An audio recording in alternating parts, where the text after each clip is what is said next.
Let's start a podcast about our mental health for no good reason why. Let's call it Mind Cake.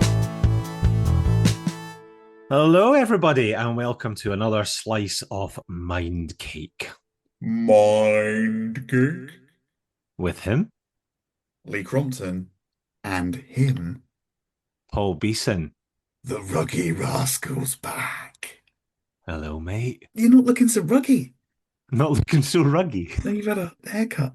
I've had lots of haircuts. You have had lots of haircuts because it has been a while. Yeah, I think I've probably had 2 haircuts since we last spoke. Wow. I don't need to know specifics. It's fine All right. in terms of quantity.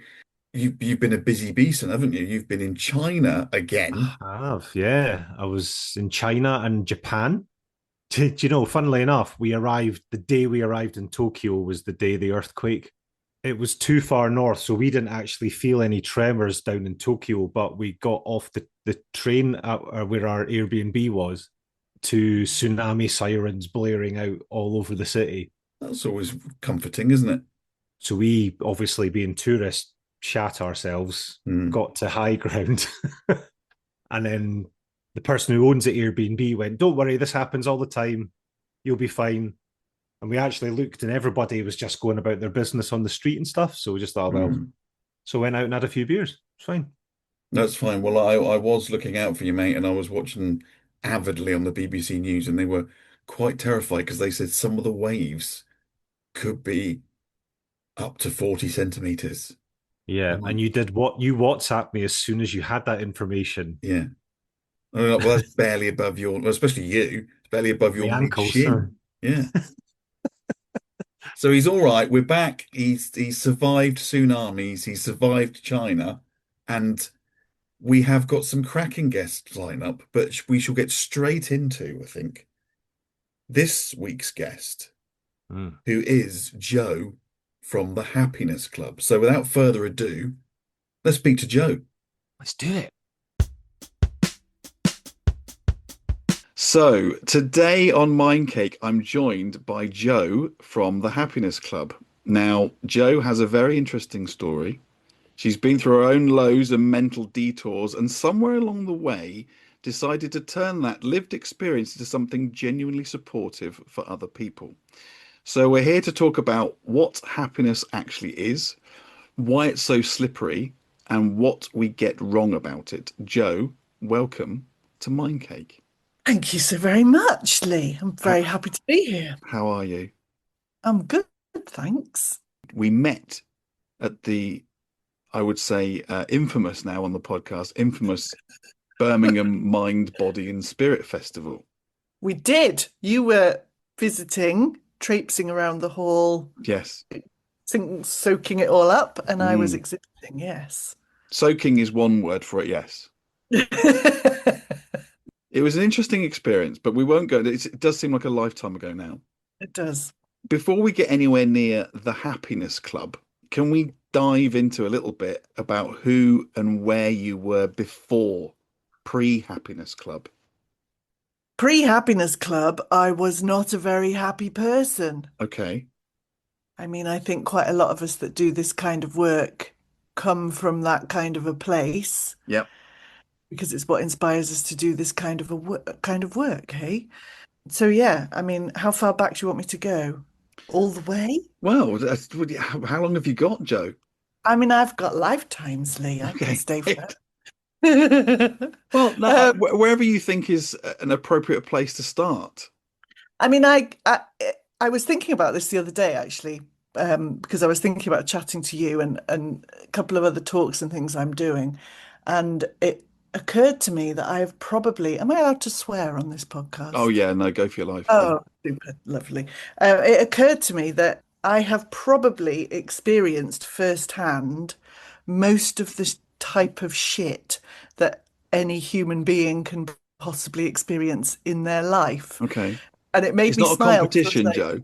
No, I know. No. Well, I mean, it feels like it sometimes. But it did make me smile because I was like, oh yeah, so if someone's been through that, I could talk about that. If someone's been through that, I could talk a shit. Oh my God, I could talk about pretty much anything, Hmm. and have first-hand experience of it. So I grew up in Somerset. I was the middle child of three children whose parents got divorced when I was so young. I can't even remember my dad living at home. Okay. My stepdad, my dad remarried, so I had a stepmom and I had a stepdad who wasn't married to my mum, but we called him my stepdad because he was there for years. So I had that horrible sort of dysfunctional family, and I grew up in the 70s because I'm really old. So back then, actually, it wasn't a normal Mm. thing for your parents to not be together. So I was kind of an odd one out at school because nobody else really had parents that were separated. My stepdad, bless his heart, was an alcoholic and quite emotionally, mentally abusive, mostly to my mum, Hmm. but also to the three of us because he lived with us, pretty much full time. And he had numerous and many affairs and came and went like a yo-yo. So there was just no stability in my Uh-huh. childhood whatsoever, none at all. So I would have described myself at the time as fucked in the head. Okay. I mean, I had no concept of what normality was. None No, but whatsoever. what I mean, here's the thing. So were you aware that things were different for you, or was that your benchmark of, well, this is just kind So of normal?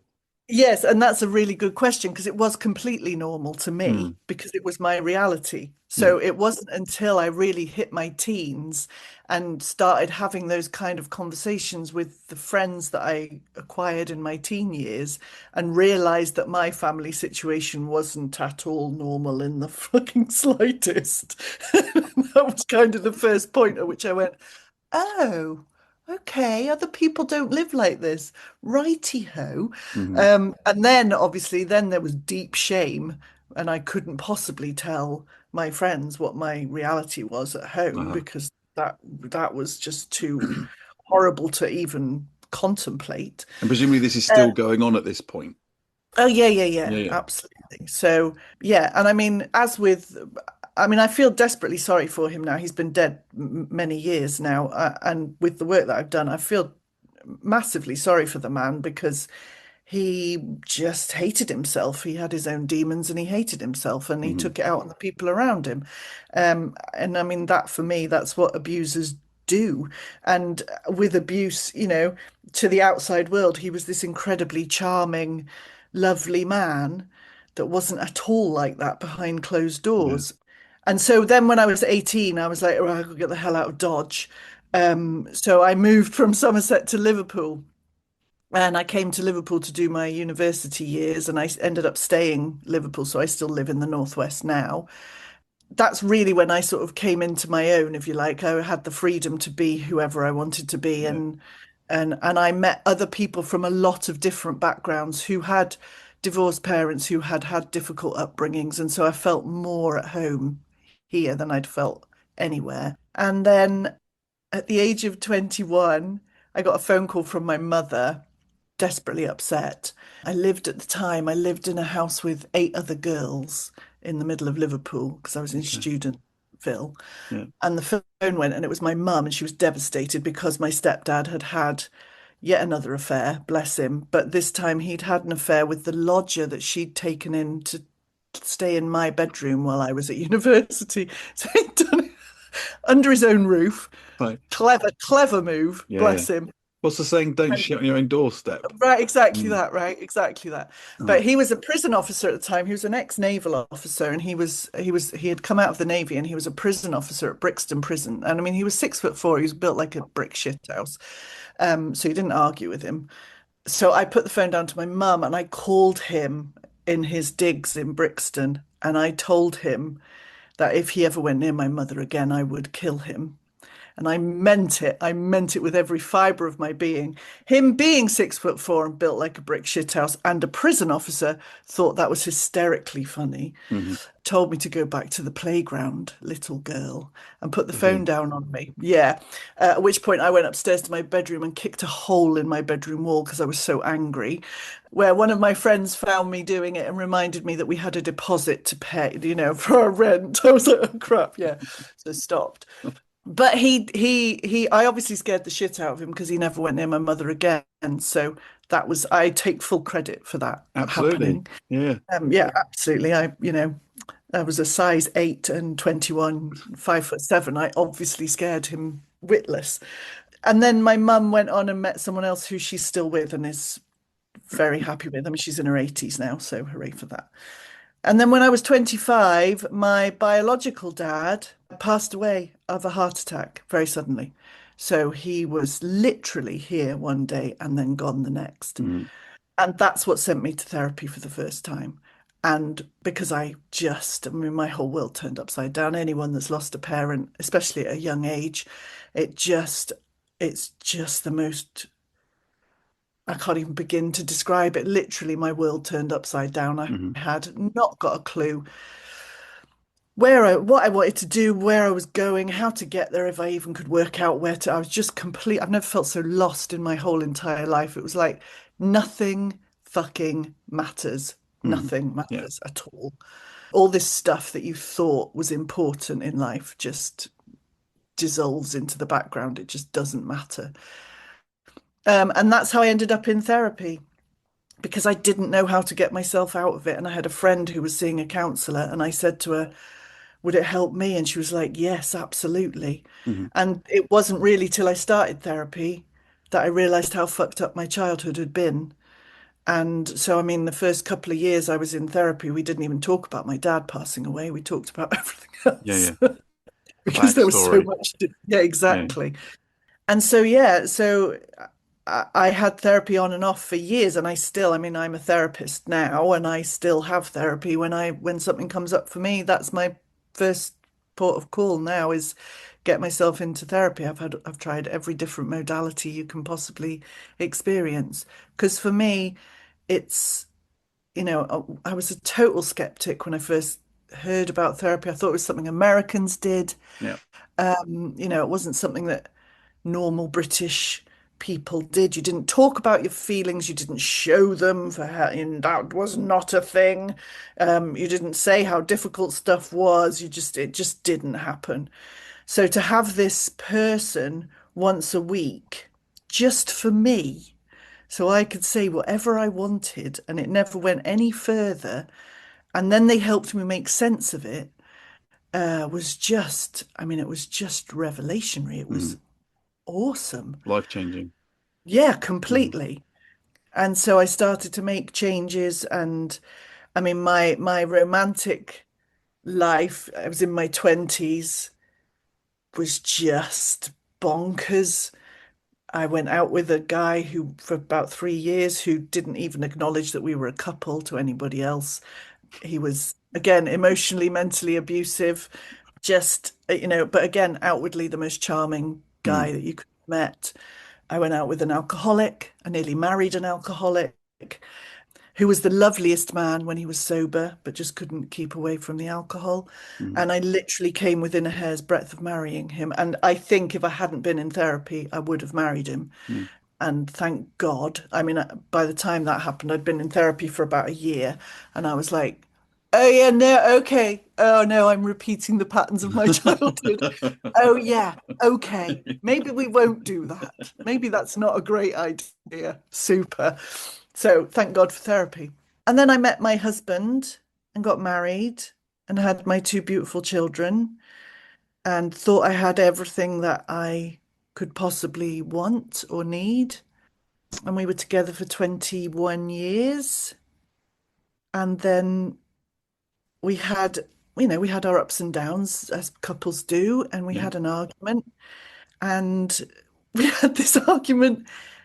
And I looked at him and went, oh my God, you're not at all who I thought you were. Oh, really? And yeah, I realized I'd spent 21 years thinking he was someone else, convincing myself he was someone else. Yeah, he did and said something deeply personal, which I won't share, that was so utterly disrespectful. I was like, oh my God, I've been completely wrong about this whole thing for 20 years. And so that was 4 years ago. So that was post Happiness Club stuff. But So how yeah. did that make you Oh, feel? stupid, stupid, stupid, stupid. I've never felt so stupid in my whole entire life. I was just like, I mean, I'm a therapist. By this point, I was a therapist. I'd been a therapist for years. I'd helped lots of other people through the same kind of thing that I was then experiencing, and never joined the dots myself because you convince yourself that everything's fine and it's all right and it's all good. Mhm. Again, it just takes that thing, doesn't it? It's just having your eyes opened. It was like the scales fell from my eyes, and what I saw then, I couldn't unsee. It was like it got to a point where I couldn't put it back in the box. Mhm. And so then I was like, oh crap, now I have to divorce you. Oh, that's a fucker. So that was 4 years ago. So yeah. And then last year, I got diagnosed with breast cancer in July. The last 6 months of 2025 was spent going through the cancer journey. So Mhm. I'm now Mhm. cancer free, which is awesome. Fantastic. I was pretty much cancer free when you and I met in That's right. November. Yep. I was recovering from the surgery. So yeah, I mean that's in an absolute nutshell. That's it. The reason that I trained as a therapist is because when I had my two kids, that sent me slightly doolally, to In what say the way? least. I mean, I'd always wanted children, always, always, always. And then they arrived and you realize, oh, hang on a minute, this is Oh, fun. this is hard work. It really is, right? It's a culture shock. You have this beautiful idyllic idea in your head that you're just going to sit and play with little kids and it's going to Yeah. be beautiful and they're going to say, "Mummy, I love you" every five Mm. minutes. Mm. And you're going to feel all cozy and warm all the Gooey. time. And then yeah, and then Mm. you actually have children, and you go, holy fuck! Yeah. Oh my God, this is what having kids is. I mean, it is all of that. It is the beautiful stuff, but oh my God, it's the hardest thing I've ever done in my life. What I don't Um, understand is you need a license to drive a car. You need a license to even have a dog, I believe. But you yes, can walk out of a hospital with a human being exactly. and just get on with it, really. It's There's no test, there's it's no exam, there's there no nothing at all, right? no, Nothing. No one checks you out, nothing. no. I mean, I've got friends that have gone down the fostering and adoption route, and I mean, they have to train. They have to pass all kinds of tests and train to have someone else's child Yeah. that they were allowed to have without any tests or training. Yeah. It does beg a belief, really, doesn't it? Mm. It does. I mean, part of one of the things that I teach as a therapist, where I start with a client, is to talk to them about how the mind works, right? How this beautiful thing inside your head actually works, how you've become the person you are, how you've picked up the beliefs you've picked up. And all of that starts in childhood. And, I when I did my training to become a therapist, and I learned all of this, I was like, how are we not taught this before we become parents? How is Mm. this not part of the antenatal pathway? It absolutely needs to be because we don't know it. We don't realize the power of our words and our actions. And they don't have to be overt, in the work that I've done. Some of the most deeply held beliefs aren't from a super traumatic event. They're from something that you would consider throwaway, Yeah. trivial. Yeah. But because of the age that you are and the emotions that are present at the time that the thing's said, it becomes traumatic. And I think that's the reason why a lot of people don't go for therapy because they're scared of what might come up.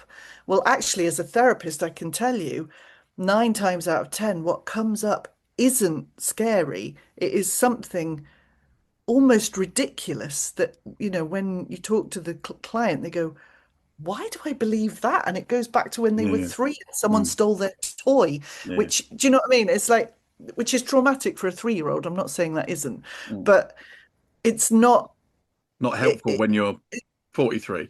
no, exactly. We carry all of that through our lives, right? And then that's how I ended up training because my kids were about 18 months and 3.5 years old, and I was putting my 18-month-old down for her afternoon nap.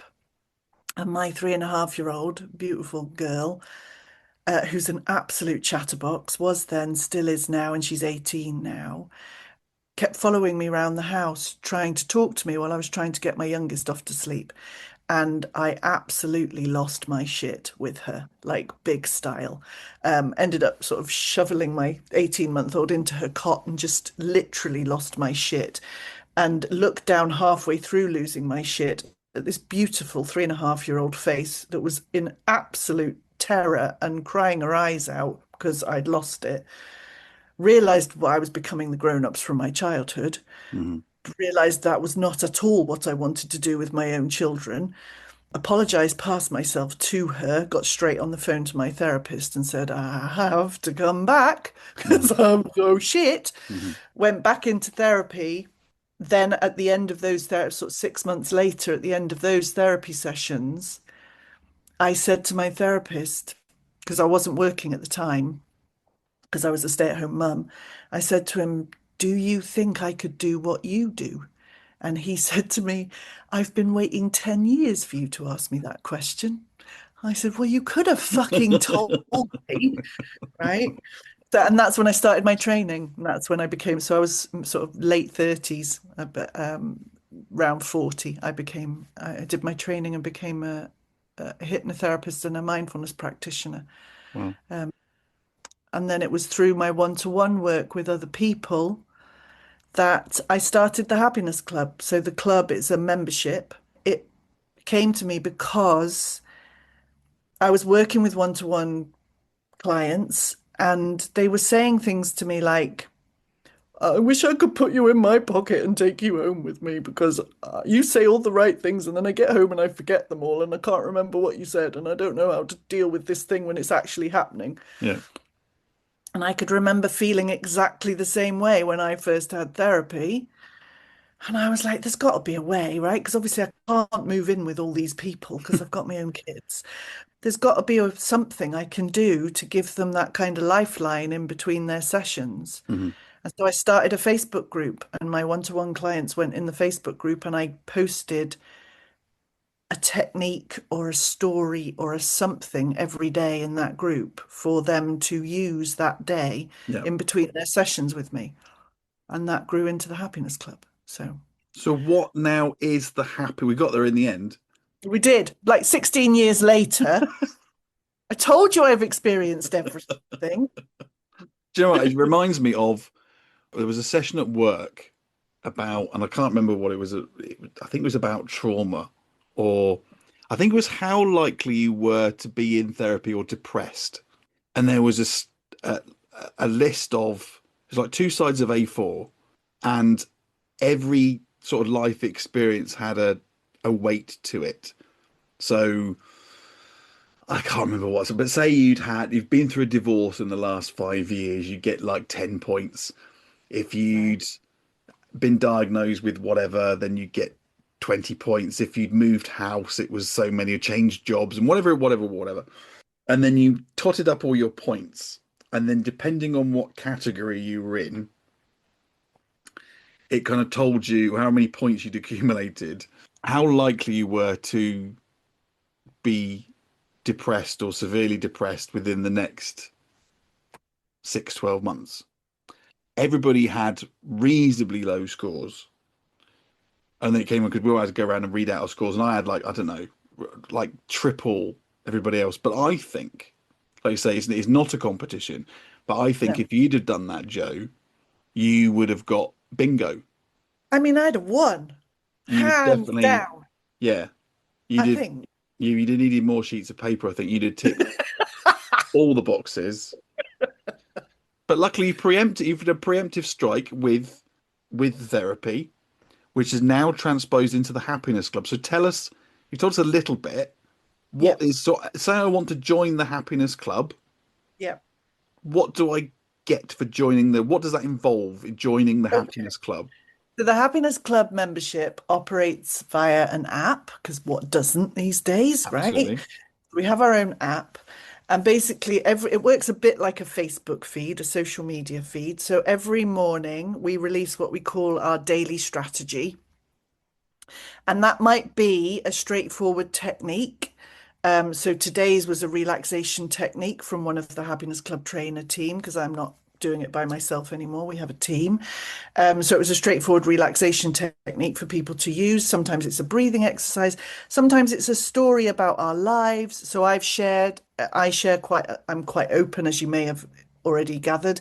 I share quite personal stories. So I've shared about how I moved through the cancer experience, right? Mm. So the things that kept me going through that. So it's something every day for the members to read, think about, journal on, use something. So it's a daily strategy. We then have a bit later in the day, we have our daily do, which is like a mini mindfulness based task, which might be something like give out 3 compliments, or give yourself a compliment, or give someone you love a hug, or just a little something for them to do that day. Yeah. And then in the evening, we have our daily gratitude exercise comes out. So some of the members join in on the app and some of them do it privately, but it's a nudge at 9 o'clock every evening, go do your gratitude for the day. And then we run a live webinar masterclass every month. Hmm. So those are recorded and uploaded onto the app. We run a live meditation every month. Those are recorded and uploaded onto the app. So we get guest experts in, we run them ourselves. We go out to the members and say, what will help you most this month? They give us topics. We create a masterclass for them. And then we have online courses so do it yourself in your own time, at your own pace, courses on stress, anxiety, depression, confidence, that kind of thing. And we have a library of pre-recorded hypnosis and meditation tracks as well. Wow. And again, members can contact us and say, oh, I'm struggling with this. Can you create a hypno audio for it? And we'll create it and put it onto the app so everyone can use it. Wow. So it's very interactive. We do our best to engage the members to make sure that we're giving them what helps them, rather than us sitting going, well, we're therapists, we're Yeah, yeah. awfully We know. clever. We know. Yes. We know Mhm. what people need, right? We actually go out and ask them what they'd like us to teach them. And if I can't do it, we get a guest expert in. So yeah, that's the membership basically. And it's the most beautiful thing. It's grown really organically since I set that Facebook group up. Again, just through having conversations with people. We have a contingent of members who have been members literally for years, because they joined because they experienced severe anxiety, which is where I came from. Mhm. When I went into therapy when I was 25, I realized that feeling that I'd had for pretty much my entire life was called anxiety. I Ah, didn't realize before that, right? I'd had it since my dad left when I was 5. And for me, it was just that feeling of treading on eggshells yeah. and never relaxing and being on I absolutely hyper vigilant, hyper alert, because you had to be, because you know what the fuck was coming around the corner Yeah. Yeah. next, right? So we had members who come from there, who the club has helped them put that down, but they have fostered that understanding that it really is beneficial to do this stuff proactively, Hmm. right? Hmm. To like you said to me before, preempting whatever might happen Yeah. next Yeah. by continually looking after yourself in that way. I mean, I absolutely, and I'm trying not to say this glibly, but I absolutely breezed through the cancer experience, right? I was really lucky because the lump they found was super small and it was super treatable. And it reignited in me that feeling that I had when my dad passed away, Yeah. Yeah. that, oh, fucking hell, nothing else matters. But also, what I was able to do, and I absolutely credit this with the therapy that I've had and the way that I live my life, what I was able to do was absolutely see, and I did a series of social media posts on this, see the gifts of the situation. Because for Mhm. me, and I've said this to people and they look at me like I'm bananas, which is not unusual. But for me, cancer was one of the best things that's ever happened to me, which sounds, I'm nodding. I'm nodding for all the wrong right? reasons, but I But understand exactly what you're saying. Yeah. yeah, Hmm. it absolutely is. And I think always will be. It is the mother of all wake-up calls. Yeah. Yep. It deeply reminded me of everything that I learned when my dad passed away, everything I've learned since, of what actually matters in life. I'm staring off into the side because there's a photo of my two daughters on my desk here. It just is, like you say, the mother of all wake-up calls, Hmm. and it has given me the most beautiful experience. And I don't think at any point I felt scared. The only thing I was scared of was leaving my children, Hmm. potentially. But I didn't really believe that that would happen. And I absolutely credit, the Happiness Club is kind of what I teach in the Happiness Club is how I live. It And sounds to me like, well, firstly, yeah, you and me differ in that respect because I was a fucking mess. But it sounds to me like the Happiness Club gives people obviously a lot more than this. But I'm thinking from my own perspective, it would give me accountability.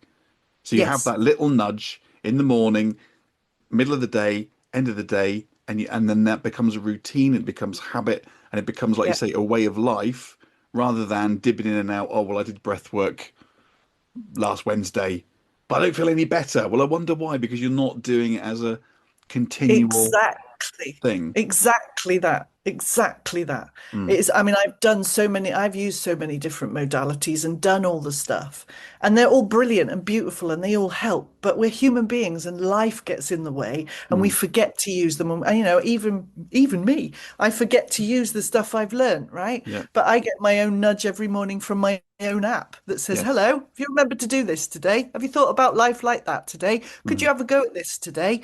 Could you look after yourself for the day, please? Thanks very much." Hmm. Right? That's the point of the Happiness Club. That is it in a nutshell. Yeah. Okay, so that kind of rounds up the Happiness Club, how it started, what it is. Yep. What does happiness mean to you now, and has that definition changed? Okay, so yes, it's changed a lot.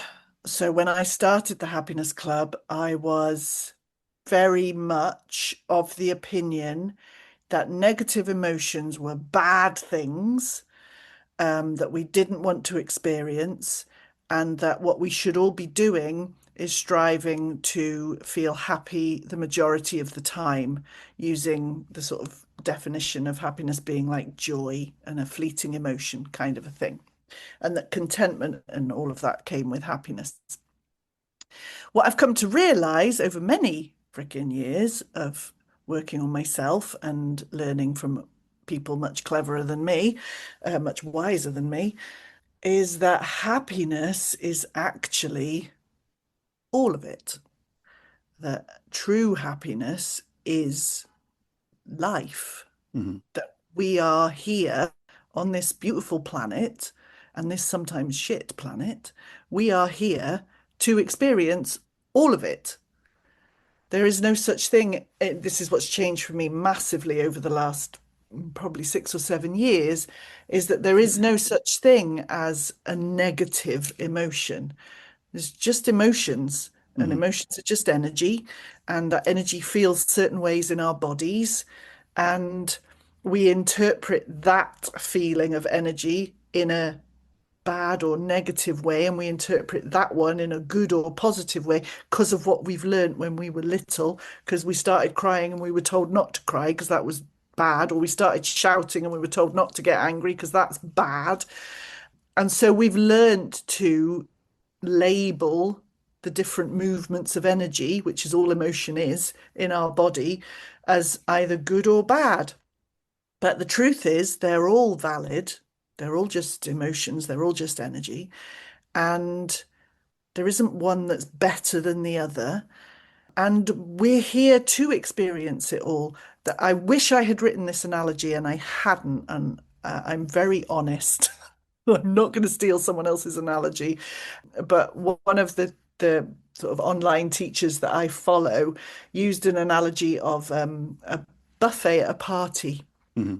Said if you went to a party and you turned up to the buffet and all there was on the buffet was chicken drumsticks, if you like chicken drumsticks, you'd be quite pleased for the Hmm. first two or three. But once you'd eaten three chicken drumsticks, you'd be bored out of your brain, right? You'd be Yeah, like, yeah. come on, give me some variety. What we want when we go to a party and see the buffet is lots of different types of food colors, and you know, some things we've tried and we know we like, and some things we've never tried that we can try and decide whether we like them or not, right? That's the point of a buffet.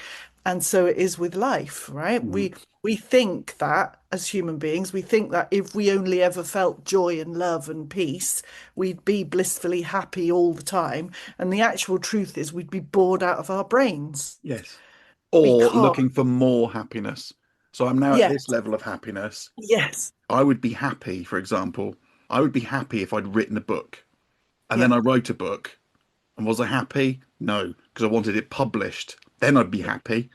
And then it yeah, got published. Would I be happy? No, I want to see it in on the shelf. So you're always, although you think, well, that if I could just get there, that would make me happy.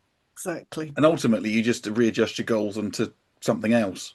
Exactly. Um, And there's nothing wrong with that, right? no. There's nothing wrong with going, oh, actually, I've reached this thing. Now I'd like this thing. That's Mm, what drives us as human beings. That's what helps us grow, right? But what we forget to do is appreciate the experience of doing it. It's the doing, it's the experiencing of writing the book. That's where the actual joy is. I use that word because it's hard work, right? mm, And again, we don't normally go, oh, it's hard work, how joyful. But do you know what I mean? But actually, that's what we're here for. We're yeah. here to challenge ourselves and grow and expand. I think that's what life is about, is our expansion. Here's a And question we for you, Joe. go on, go Sorry, go for on. it. Finish. No, no, Finish no, what no. you. I was just going to say, I think the way we expand is with the different experiences. So if we don't Okay. have all those experiences, we can't expand. So when your father passed away, Yeah. would you wish for grief to be, for there to be no grief, for you not to have to experience grief? No. Well, that's part of the buffet. Right, exactly. That's part of the Mm, buffet, right? And again, before the cancer experience, I used to describe my dad's passing as the worst thing and the best thing that ever mm, happened to me. Because if it hadn't happened, I wouldn't have ended up in therapy. I would have probably ended up marrying an alcoholic. I would have repeated the patterns of my childhood because I wouldn't have had that knowledge and that understanding and that self-awareness because I wouldn't have gone to therapy because I would have carried on thinking it was a crock of shit, right? You learn from it. It's there's a very famous, which I'll totally misquote because I'm rubbish with quotes, but I can't remember which bloody guru said it, but something about, the lotus flower grows in the mud. mm. It grows in shit. It Yeah, yeah. literally grows in shit, right? And that's the same for us. And it doesn't mean that it's enjoyable to experience crap. It doesn't mean that it's not hard work and it's not difficult and it's not challenging. Of course, those things are. Grief is, a hugely difficult thing to experience and move through. But oh my word, the learning that comes from it. Oh my word, the opportunities that you are given to experience new stuff. Mm, I mean, I wouldn't have done half the things that I've done in my life if I hadn't had the learnings from the difficult stuff, mm, right? mm. And it's a fine line because in today's personal development world, there's a lot of talk about toxic positivity, and it isn't that. It isn't. That's one of my bugbears is people that just plant smiles on their faces and pretend everything's fine and Yeah. just high vibes only and think positive. That I think was one of your questions for me, was what makes your skin crawl. Hmm. That makes my skin crawl, right? Because no, don't do high vibes only. What the fuck are you doing that for? Because what you're doing in your high vibes only is pushing down all the shit inside you Mm. because you're not allowing yourself to feel it. So where it goes is inside you. So at some point, that's going to Gonna fucking pop up. explode. It's absolutely going to. Hmm. And it might happen when you're 20, it might happen when you're 50, it might happen when you're 80, but at some point it's gonna show itself. Emotionally, it's gonna show itself. Physically, it's gonna show itself. It can't not. You Hmm. can't contain all of that energy in your physical body ad infinitum. You just can't. I agree that we shouldn't suppress these emotions, such as grief, however difficult they might be. And part of the reason I asked the question was because I saw a clip from a program that I'm going to watch about AI. It's a program about AI presented by the red-headed woman who's like I don't know if she's a scientist or a doctor or whatever. Anyway, she's very clever. And the clip that I've seen is a guy in America who has this app. When you talk to it, it recognizes. So basically, you have to talk to the app, and you have to fill out a questionnaire of.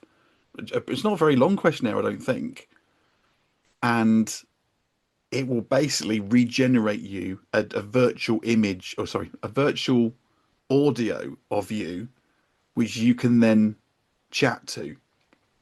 So the idea being, and if I would point yourself and anyone who's listening to this to try and find. I will put in the show notes what the clip is, because it's much better than I am explaining it as. Better or worse, depending on your definition of better. But basically, he talks to his mum, his dead mum. Oh, wow. And the cadence is right. And you go, "Hi, mum. I'm just checking in today. How are you?" And she answers back, "Oh, hi, Tim," or whatever his name is. "Yeah, hope you're doing okay," and blah blah blah blah. And it's the nuance in the voice, because they do it with the red-headed woman who answers the questionnaire, and she basically has a conversation with herself. And the way she says words and the cadence and like the vocabulary that she uses is spot on. And that's the Wow. argument that she has, that if I had the opportunity, just because her dad died earlier in the last 6 months, if I had the opportunity to do this, I could see why this would be so compelling. Because I could Yeah. talk to my dad, even though it's not my dad, even though I know it's not my dad. But the guy, from what we're saying, that the guy who's invented it is basically doing it to sort of suppress. Why would I want to go through grief? I don't want to go Yeah. through grief. It's awful. So I'll just Yeah. have this app where I can pretend that I talk to my mum. And here's the thing. I mean, ultimately, he knows that he's pretending, right? There isn't any getting away from that. I would bloody love to speak to my dad. I would pay top dollar if somebody could replicate my dad so that I could have a conversation with him. I would love that. And at the same time, I would absolutely hate it Mhm. because he's dead. Yeah.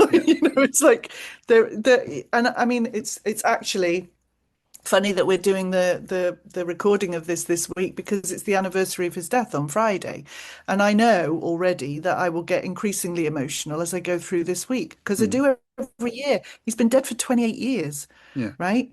29 years actually this year. So I will always miss him. I will always grieve him.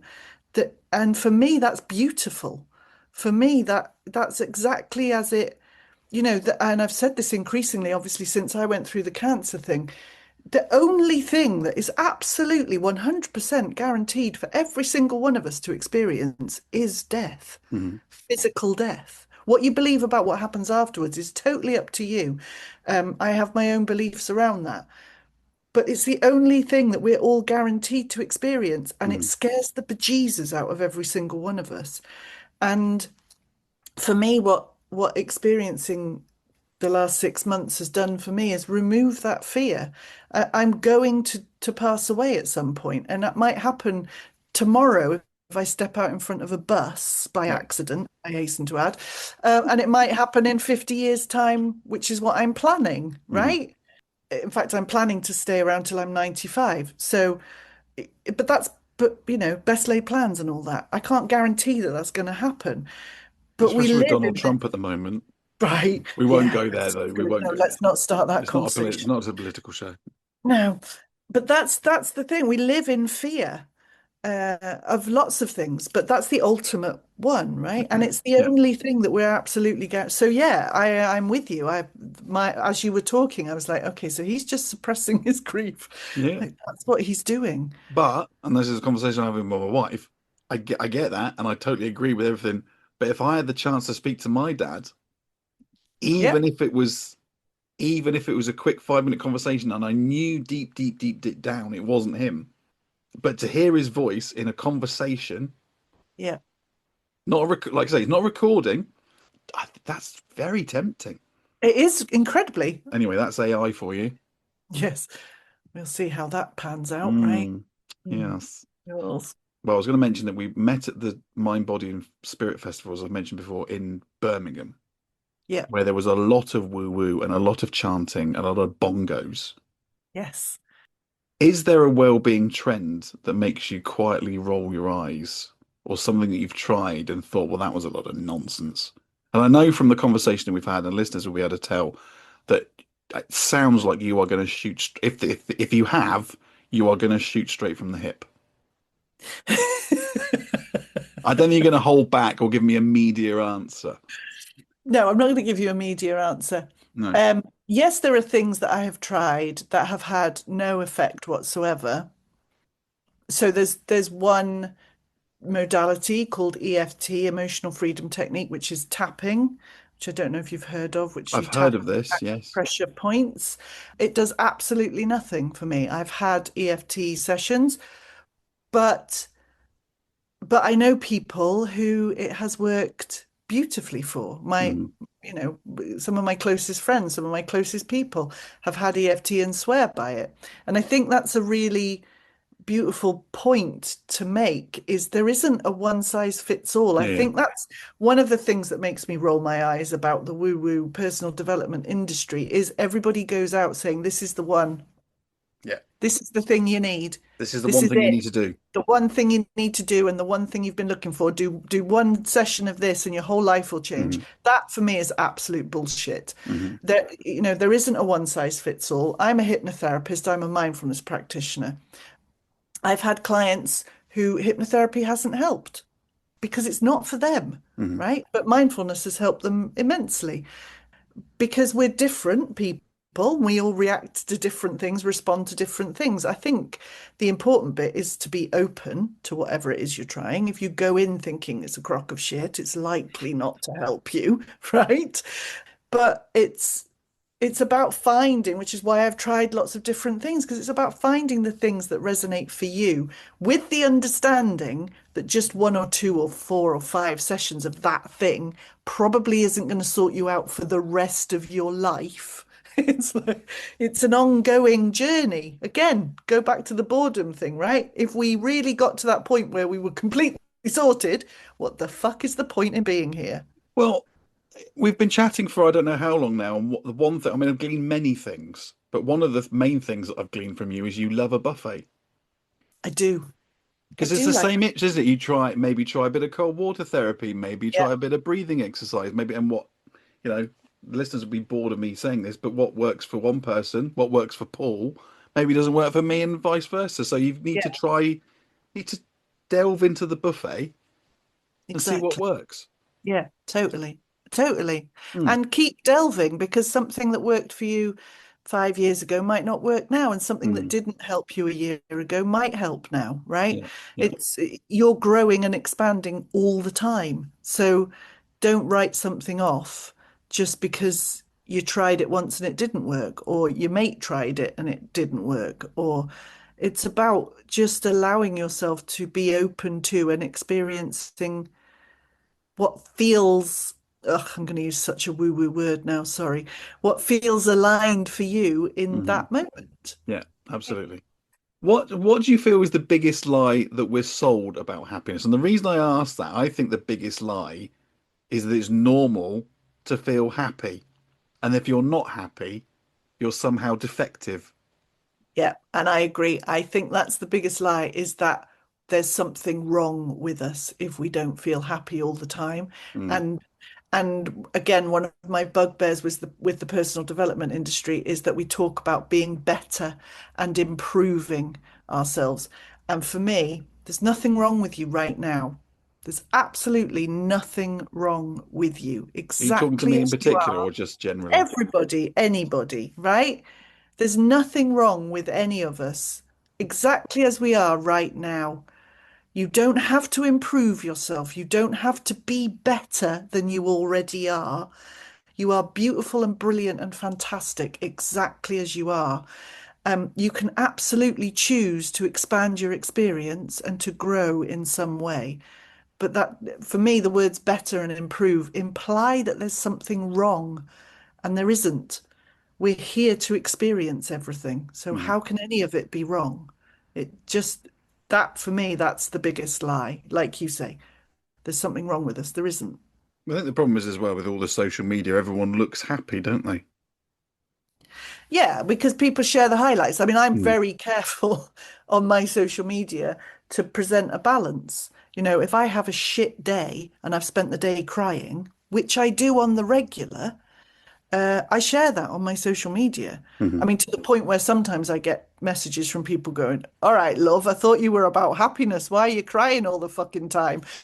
But because for me, crying is it's just a release of Release, energy. yeah, yeah, yeah, That's all it is. Same as laughter, release of energy, yeah, exactly the same. But so I'm very careful to share without getting too personal because obviously I have children. I don't yeah, want yeah. to, But you but don't just keep posting the highlights reel, which again I think is no, is fundamentally makes everyone just feel worse about themselves. You're like, well, this happiness woman, she's just all fucking happy all the time. right, exactly Mm. that. Exactly. The biggest compliment that my clients and my Happiness Club members give me on the regular is you get it. You understand what it's like to feel like this. Because I'm Yeah, really open about how I feel. you're Um, normalizing it. exactly. And that Hmm. that for me, that's the point, right? It's Hmm. okay to feel like shit sometimes. Please have someone that you can reach out to in those times where you feel like shit. And if you haven't and you're listening to this, please feel free to reach out to me anytime because it's easier to go through those feeling like shit times if somebody's there Yeah, with you. yeah, Again, that's part of the point of the Happiness Club, right? Allow yourself to be exactly as you are in each moment as much as you can. I always say we can learn from children, right? You watch small children, they're fucking brilliant. I mean, they're having a tantrum 1 second because you've taken away their favorite cup or whatever, and they're throwing themselves on the floor screaming. And literally within 10 seconds, they're laughing uproariously at something funny that's just happened, blah, blah. And their emotions change in the blink of an eye because they're in the moment and they go with whatever's happening right in front of them. hmm. Hmm. More power to them. We More of should, that, please. yeah, So if more of people that. do want to reach out, Joe, what is the best way to do it? The best way is just to go on our website because my contact details are on the website. My email address is on there, and the website is thehappinessclub.co.uk. Um, Fantastic. you will find me there. Joe, thank you so much for giving up your time. That's been a fascinating chat. Thank you so much for having me on. I'm sorry I've just gone, bleh, I've word vomited at No, you, but absolutely. No, you like I say, you didn't give me much opportunity to go off piece, which I think our listeners will thank you for a great deal. Enjoy the rest of your day, you too. and yes, we'll catch up sometime in the future. Yes, definitely. Right, take Cool. care. Take care. That was Joe. Mm. And what I'm going to say before I forget, and we go off at any more tangents, the program that I was trying to desperately think of was a program called AI Confidential with Hannah Fry. Oh, I like Hannah Fry. I bet you do, yeah. All right, not like that. I Um, just find her just content just me. interesting. Yes, well, she's done an AI, I think it's 3 episodes. It's a good series, and I would recommend a watch if you're okay with just, looking into the eyes of a dystopian future. So, Yeah. talking about looking into the eyes of a dystopian future, what do you think of the chances of Hearts Oh, mate. doing the do? I mean, talking about mental health, how is your mental health with? Am I right in saying before we go there, am I right in saying that if you pull it off, you Yeah. being the Hearts representative, Yes. will be the first time in 40 years that it's not been someone from the old firm? I don't know. Aberdeen won it in 1985, I think. Right. So over 40 Um, years since somebody yeah. from outside the old firms won it. Yeah. And 40 years ago in 1986, Hearts lost the league on the last day Oh, right. and That's a good Celtic omen. won the league. Hmm. And then So, obviously we've got to go to Celtic Park on the last day of the season. It would be great to go to Celtic Park and not have to get a result. so I was going to say, in terms of your nerves and your mental Yeah. health, would you prefer that it's done and dusted on Wednesday and Celtic lose, or for the excitement, would you prefer that it went to the last chance saloon at No, fuck that. Celtic Park? I want it wrapped up as soon as possible. My nerves are in fucking tatters, Hmm. and they have been for 4 months. Mm. And I've never been saying that Hearts are going to win the league because I'm too pragmatic or pessimistic. And when we beat Rangers the other weekend, it was the first time where I was like, "Fucking, this could happen. This could happen." So Yeah, yeah, I've been just keeping an eye on the results, so fingers crossed that they go because that would be good that someone outside the Old Firm. I've decided everyone, when you live near Glasgow, are you Celtic or Rangers? And I've decided, well, I'm neither because they're just as bad as each other. yeah, for Although you sure. speak to other people and then you say that Hearts fans are just Huns without a buzz pass. Yeah, those people are assholes. We don't speak to them. I don't speak to them. Okay. No. Well, fair enough. Listen, we said we were going to keep this tight, so Yeah. I thank would you. like to All hang on, the but just before we go, before we go, Mm. I would just like to publicly congratulate you on all your writing success because you've been doing very, very well recently. Thank you, mate. Yeah. Yeah, yeah. I mean, Um, you've texted me a couple of times. I haven't actually won anything, so no, but um, you've come close. You've done well, mate. You're keeping your oar in. there's been a couple of near misses, Hmm. and hopefully it's just keep knocking on that door, That's it. It's all we can and do in this industry, man. it's all we can do. It's all we can do. Yes. And I should say, just as a little aside, I'm famously one for saying I'm going to do stuff and then never doing it. Oh, we were very famous for that, yeah. Yeah. I have had a few hypnotherapy sessions recently, Oh, ooh la la. which we can maybe delve into in a waffle episode. Yes, we are gonna do a waffle extra. That sounds like it needs a jingle. Waffle extra. Extra, extra. Because we've got a lot to catch up on. I mean, talking Hmm. about football, we haven't even talked about Bournemouth. Bournemouth could be in Europe next season. Right? Yeah, I got a message from our super fan Tim Spencer saying that it could be incredible. Bournemouth and Hearts both in the Champions League potentially this coming season. Yeah, I don't think it's Champions League, but any European football would be gratefully received. I've never been in Europe before. If nothing else, it might give me a chance for a European away game and a couple of nights away from the wife and the kids. So, you going to do your housekeeping? Oh yeah, God, I've not done housekeeping for months, have I? No. Oh, Lisa's housekeeping. Oh, how very lovely. All right. If you would like to send us an email and get in touch, you can email us at sliceofmindcake@gmail.com. Yes. And you can find us on the old socials. We don't do Twitter anymore, do we? Or No. X or whatever it's called. No. Just do Because it. it's a horrible, horrible cesspit of filth. Cesspit of, yeah. But we are on Insta, and you can find us if you search for Mindcake Pod. And on Facebook. And on Facebook. And just to let you know, I will put a link in the show notes. Our newsletter's back up and running. So I'll put a link in the show notes about the newsletter, and I'll put a link about AI with Hannah Fry if you want to give that a watch, because it's well worth it. We will catch up in a waffle episode. Thank you for listening as always. Yes, take care of yourselves. And each other. And each other. And don't be Don't be a dick. a dick. Ta-ra! Bye.